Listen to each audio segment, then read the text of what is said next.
ঘুম থেকে উঠেই যদি এরকম সবুজে দেখা পাওয়া যায় তাহলে কিন্তু মনটা এক নিমেষে ভালো হয়ে যায়। আর সবুজ রং কিন্তু চোখের পক্ষেও ভীষণ ভালো। তো আমার বেডরুমে জানলাটা খুললেই কিন্তু সকালবেলা এরকম সবুজের দর্শন পাওয়া যায়। আমার কিন্তু ভীষণ ভালো লাগে। গুড মর্নিং বন্ধুরা। তো আজকে একটু উঠতে লেট হয়ে গেল। কালকে রাতে ঘুম আসছিল না, ওই 12:30 একটার দিকে ঘুমিয়েছি। তো একটু লেট হয়ে গেল আমার উঠতে। ভেবেছিলাম আজকে তাড়াতাড়ি উঠবো, আজকে অনেক কাজ আছে। তো একটু লেট হয়ে গেল উঠতে।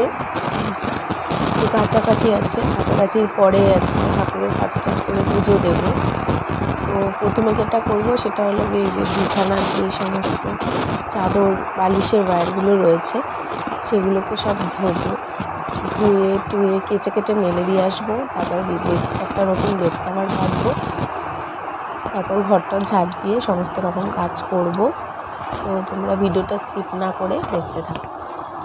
তো দেখো আমি বালিশের ওয়্যারগুলো কিন্তু খুলে নিচ্ছি, এগুলো কাচবো আর কেচে টেচে তারপরে আরও অনেক কাজবাজ আছে সেগুলো করব।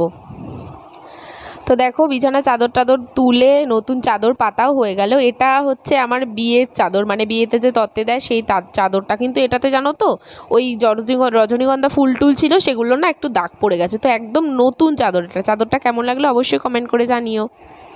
তো দেখো তারপরে আমি বিছানা চাদর টাদর পেতে ঘর ঝাড় দিয়ে নিচ্ছি। ঘর ঝাড় দিয়ে এবার যাব হচ্ছে স্নান করতে। তো আমি স্নান করে চলে এসেছি, স্নান করে শ্যাম্পু ট্যাম্পু করে একদম ফ্রেশ হয়ে চলে এসেছি। এবার বসেছি পুজো দিতে। তো ফার্স্টে হচ্ছে ভোলানাথকে স্নান করাবো। তো আজকে আমার একটু ভুল হয়ে গেছে, ভোলানাথকে তামার একটা ঘটি আছে ছোট, সেটা দিয়ে স্নান করে। আজকে গ্লাসটা দিয়েই করিয়ে নিয়েছি, কি জানি কি মনে হয়েছে। তো ভোলানাথকে তামার দিয়েই স্নান করাতে হয়, তামার পাত্রতে। তারপরে দেখো চন্দন ঘষে নিচ্ছি, ফুলের মধ্যে চন্দন লাগিয়ে তারপরে হচ্ছে পুজো দেব। তো এখানে প্রদীপ আর ধূপকাঠি আমি জ্বালিয়ে নিয়েছি আর ঠাকুরদের সেবা দেওয়াও হয়ে গেছে। তারপরে হচ্ছে আমি ফুল অর্পণ করব। তো ওখানে জলশঙ্খ রয়েছে, জলশঙ্খ আমার রেডি করা হয়ে গেছে। তো এখানে এই যে ফুল রয়েছে, তো পুজো টুজো দিয়ে পুজো দেওয়া সব কিছু কমপ্লিট হয়ে গেছে। এখন বাজে ওই 10:30 মতো। আজকে একটু লেট হয়ে গেছে, অনেকটাই লেট হয়ে গেছে আজকে। যে ঘুম থেকে উঠতে লেট হয়ে গেছিলো, অনেক কাজ ছিল। বাড়ির চারিদিকটা একটু ঝাড় দিলাম, পরিষ্কার করলাম, বাথরুমটা একটু পরিষ্কার করলাম। যেহেতু মাথা ঘষলাম, শ্যাম্পু করলে আমি বাথরুমটা পরিষ্কার করি। তো সব কিছু কাচাকাচি করে পুজো টুজো দিয়ে এই উঠলাম। তো আমার এমনি তাড়া নেই অতটা, আর যেহেতু একা খাবো, আর তাছাড়া হচ্ছে সকালবেলাতে আমি ভাত বা অন্য কিছু খাই না সচরাচর, এমনি কোথাও গেলে খাই, বাট আমার সকালবেলা অতটা ভাত খেতে ভালো লাগে না।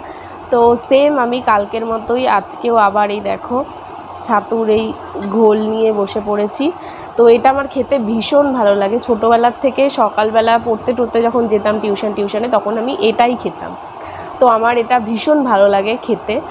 এটা খেলে মোটামুটি পেটটা একদম ভরপুর থাকে, কোনো অসুবিধা হয় না। আর ছাতু জিনিসটা ওটা খাওয়াও খুব ভালো, আমি শুনেছি যে পেটের পক্ষে ওটা ভীষণ ভালো। তো আমার খেতে ভীষণ ভালো লাগে, তো তাই জন্য ছাতুটা আমার ঘরে থাকে, আমি ছাতুটাই খাই বেশিরভাগ টাইম। যেদিন ইচ্ছে হলো সেদিন একটু ভাত খাই, না হলে খাই না, যেরকম ইচ্ছে। তো এই ছাতুটা খাবো, খেয়ে তারপর রান্নার দিকে যাব, রান্নাঘরে যাব, যে দেখবো যে কী আজকে রান্না করা যায়। কালকে এনেছিলাম তো অনেক কিছুই, তো দেখা যাক কী রান্না করা যায়। যা রান্না করব তোমাদের সাথে সব কিছু শেয়ার করব। তো দেখো চলে এসেছি রান্নাঘরে রান্না করতে, আর সব কিছু রেডিও করে নিয়েছি। এখানে আলু কাটা, মশলা টশলা করা, আর এখানে ভাত আর লাল শাক অলরেডি আমার হয়ে গেছে। আর এখানে মাছের ডিমের বড়া ভাজবো, সেটা দিয়ে একটা তরকারি করব।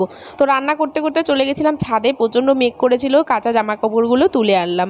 তো এখানে আমার রান্নাও হয়ে গেছে, ঝোলটা ফুটে গেছে, জাস্ট গরম মশলাটা দেবো, দিয়ে নামিয়ে দেবো।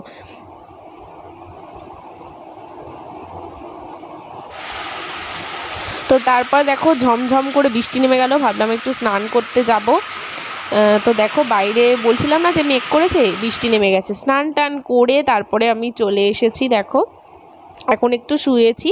তারপরে দুপুরবেলা বসে পড়েছি খেতে, এখানে লাল শাক আর এই যে তরকারি। তো ভাতটা খেয়ে তারপর আবার একটু শুয়েছিলাম, চুলটা একটু শোকানোর জন্য, চুলটা ভেজা ছিল। তো ইদানিং না আমার প্রচণ্ড চুল পড়ছে। তোমাদের যদি কোনো রেমেডি জানা থাকে অবশ্যই আমাকে কমেন্ট করে জানিও। তো আমার অনেক দিন ধরে অনেকটা করে চুল উঠছে, জানি না কেন হচ্ছে, হয়তো বর্ষাকাল বলে কি না। একটু শর্টস বানাচ্ছিলাম, দুপুরবেলা শুয়েছিলাম, তারপরে ঘুমাইনি, এমনি জাস্ট শুয়েছিলাম, তারপরে উঠে একটুখানি শর্টস একটু রিলস বানালাম।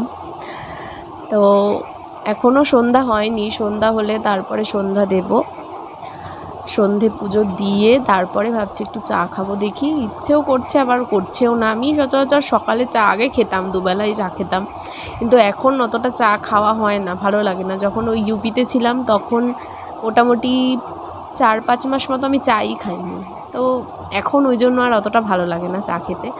দেখি, এখনও সন্ধে হয়নি, তো এখনও সন্ধে হয়নি, বাইরে থেকে একটু ঘুরে আসি, এসে তারপরে সন্ধে দেবো, তারপর তোমাদের সাথে দেখা হচ্ছে।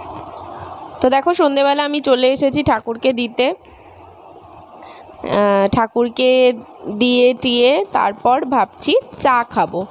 তো যেমন ভাবা তেমন কাজ, চা করে নিয়ে চলে এসেছি, মাকে চা দিয়ে এসেছি, আর এটা আমার চা। চাটা খেয়ে একটু ফোন ঘাঁটবো, ঘেটে টেটে তারপরে এই যে রাত হয়ে গেল, ডিনার করে নিলাম। তো ভিডিওটা কেমন লাগলো অবশ্যই কমেন্ট করে জানিও। সবাই ভালো থেকো, সুস্থ থেকো, টাটা।